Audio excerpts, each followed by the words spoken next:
E aí, galera, beleza? Hoje a gente vai estar falando aí sobre área de um círculo. E para entender a fórmula da área de um círculo, como ela surgiu, e às vezes tem muita gente que acha que as fórmulas elas são jogadas, que elas são inventadas, então tudo tem a razão de ser e de ser desse jeito, né? Então, para a gente entender essa fórmula, a gente tem que voltar aí 2.500 anos atrás, através de um matemático Eudoxo, que ele conseguiu chegar nessa fórmula através do método da exaustão. Então, eu vou estar desenvolvendo a dinâmica desse cálculo aqui primeiro, para depois a gente falar sobre esse método da exaustão. Vou tentar ser o mais breve possível para não ficar um vídeo muito longo aí para vocês. Beleza?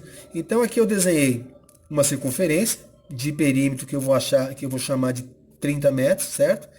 Então, quando eu digo que o perímetro dessa circunferência tem 30 metros, eu estou dizendo que de algum lugar desse ponto ou de qualquer ponto, quando eu faço uma volta, eu tenho 30 metros.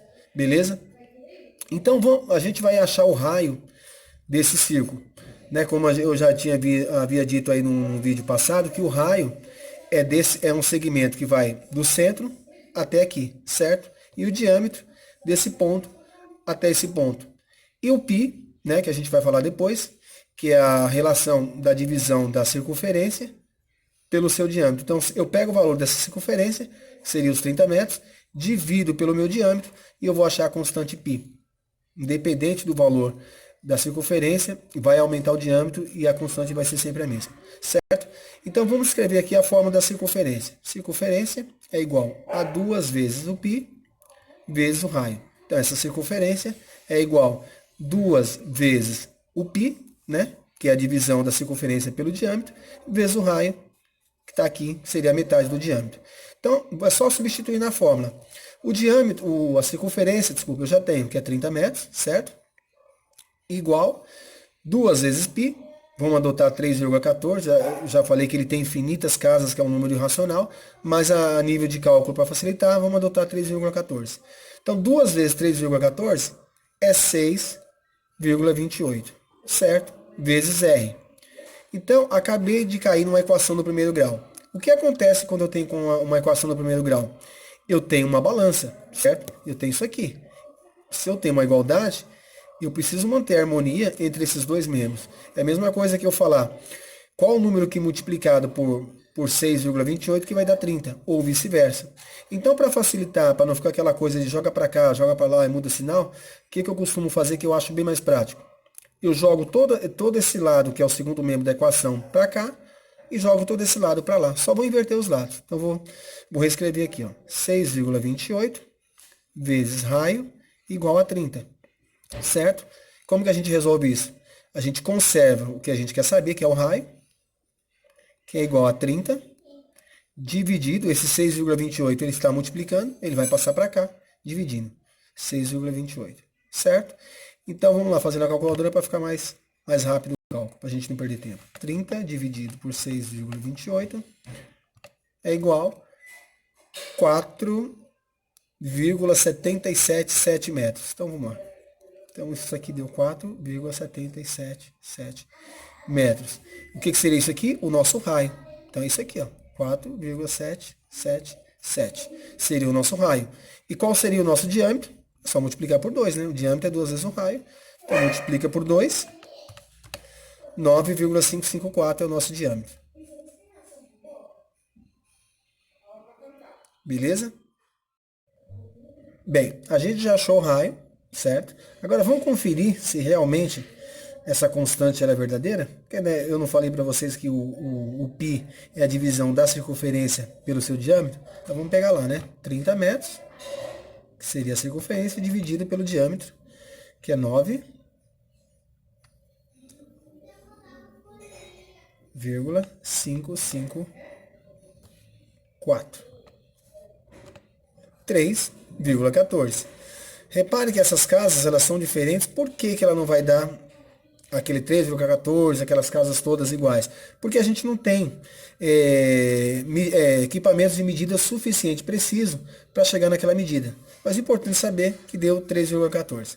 Beleza? Agora a gente vai achar a área desse círculo. Então, vamos voltar na forma da área. A área é igual a π vezes raio ao quadrado, certo? A área é igual a π 3,14 vezes o raio que a gente acabou de achar, 4,777 elevado ao quadrado. Não esqueça disso. Então vamos fazer na calculadora para ficar mais fácil. Então vamos lá. Vamos resolver primeiro aqui o valor do π, que está ao quadrado. Então 4,777 elevado ao quadrado, certo? Que deu esse valor. Né? Vamos fazer direto vezes o π, vezes 3,14.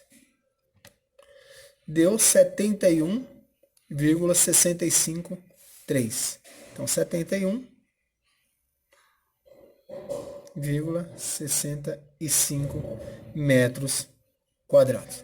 Essa seria a área de todo esse círculo aqui. Beleza? Agora, eu vou demonstrar através do método de Eudox, certo? Como ele transcreveu essa circunferência através do método da exaustão para que ele chegasse nessa fórmula aqui. Beleza? Vamos lá? Bem, eu vou fazer aqui o método do Eudox, que é conhecido como método da exaustão. Método da exaustão por quê? Ele foi tentando várias vezes, até chegar a um quadrado. Então, o que ele fez? Ele, a princípio, desenhou um círculo, certo? Dividiu esse círculo em 4 partes e foi transcrevendo essas partes aqui, uma do lado da outra, certo? Ó, essas 4 partes, uma do lado da outra. Repare que eu não consegui muita coisa com isso. Ele desenha outro círculo, divide em 8 partes, certo? E faz o mesmo processo. Vai transcrevendo, ó, cada parte do lado da outra, certo? 8 vezes. E aí o que ele acaba deduzindo com isso? Que quanto mais ele vai dividindo esse círculo, mais esse lado aqui, essa parte que ele está transcrevendo, vai se aproximando de um retângulo. Então o que ele imaginou? Se eu dividir esse círculo infinitas vezes, n vezes, infinitas vezes, eu vou ter um retângulo perfeito. E foi isso que ele fez. Ele pegou um círculo, vocês reparem que ele pega dessa parte, até do centro do círculo até aqui essa borda, né? Então ele sempre está traçando um raio aqui, ó, sempre um raio, tá vendo? Então o que ele fez? Desenhou outro círculo e foi dividindo, dividindo, dividindo, dividindo, dividindo, dividindo, dividindo até infinitamente, até cobrir tudo isso aqui. E ele obviamente transcreveu todas essas divisões aqui, certo? Ele colocou tudo aqui, ó. Transcreveu tudo aqui. Então o que ele percebeu? Ele percebeu que se ele dividisse muitas vezes, ele chegaria próximo ao retângulo, que foi o que aconteceu, certo? Então essa circunferência dividida milhares e milhares, infinitas vezes, chegou a esse retângulo. Então, o que a gente pode deduzir disso aqui? Se essa parte, né? Deixa eu fazer de outra cor. Se esse centro até aqui, né? Que ele está dividindo é um raio, então a gente pode entender que seria essa parte aqui, né? Se ele está transcrevendo, seria essa parte do retângulo. Concorda comigo? Então, se essa parte aqui é o raio, eu posso chamar isso aqui de raio, não posso? Beleza? Então, o que ele fez? Ele dividiu esse círculo, essa circunferência, em 2 partes. Onde essa parte de cima seria o topo do retângulo, e essa parte de baixo seria a base do retângulo, né? Então, o raio que está aqui, e aqui seria essa parte aqui, desse ponto até esse aqui, seria a base do retângulo. E todo mundo sabe que a área do retângulo é base vezes altura, certo? Base vezes altura. Então, o que a gente vai deduzir disso? Que a fórmula da circunferência nada mais é que circunferência é igual 2 vezes o π vezes o raio. Beleza? Então, vamos imaginar, vamos pensar um pouquinho comigo. Se ele pegou a metade dessa circunferência e ele falou que é a base, Isso quer dizer que ele dividiu essa fórmula por 2, concorda comigo? Ele dividiu a circunferência por 2, então praticamente ele vai dividir essa fórmula por 2. Então se ele dividir essa fórmula por 2, né? 2 vezes π vezes raio dividido por 2, eu corto isso aqui. O que me sobra? Π vezes raio, né? Seria essa parte aqui agora. Π vezes raio. Então, o que eu tive disso tudo? Ele dividiu a circunferência por 2, certo? A fórmula da circunferência por 2 chegou nisso aqui. E o que ele tem? Π vezes raio agora seria a base desse retângulo, certo? E a área do retângulo não é base vezes altura, então é só a gente multiplicar. Π vezes raio, que seria a base, vezes a altura, que seria quem? O raio, né? A gente não falou que essa altura aqui seria o raio? Vezes o raio. Certo? Lembra lá da regra de propriedades, lá em matemática? Quando a gente tem bases iguais, a gente conserva a base e soma os expoentes. É o que a gente vai fazer aqui. Base, né? O π vezes, a gente conserva a base, soma os expoentes, que é 1 aqui, né? 1 mais 1, 2. Que a gente caiu na fórmula da área, certo? Que é π vezes raio ao quadrado. Seria a fórmula da área, π vezes raio ao quadrado, certo? Lembra que lá no começo a gente tinha calculado a área da circunferência?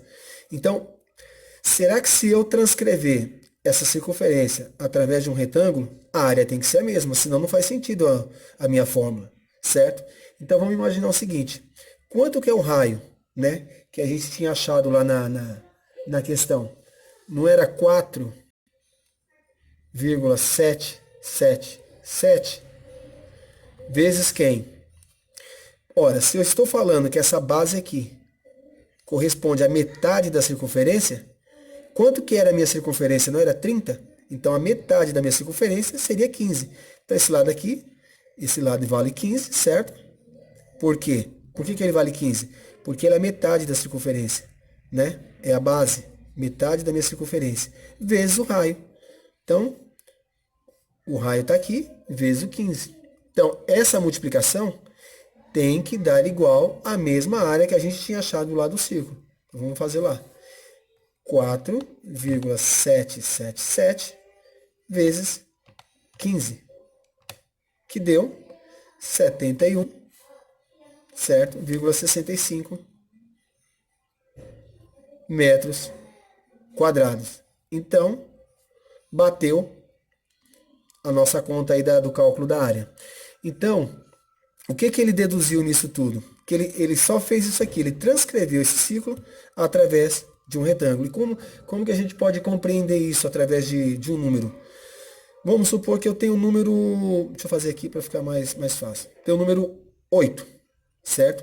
Eu quero representar esse número através de outra forma, só que de maneira diferente. Eu posso dizer que 2 elevado a 3 é 8, não é isso? 2 elevado ao cubo não é 8? Ou eu posso dizer que 16 dividido por 2 é 8? Vocês reparem que é o mesmo número, eu apenas reescrevi de formas diferentes. Beleza? Espero que vocês tenham entendido, espero que vocês tenham gostado.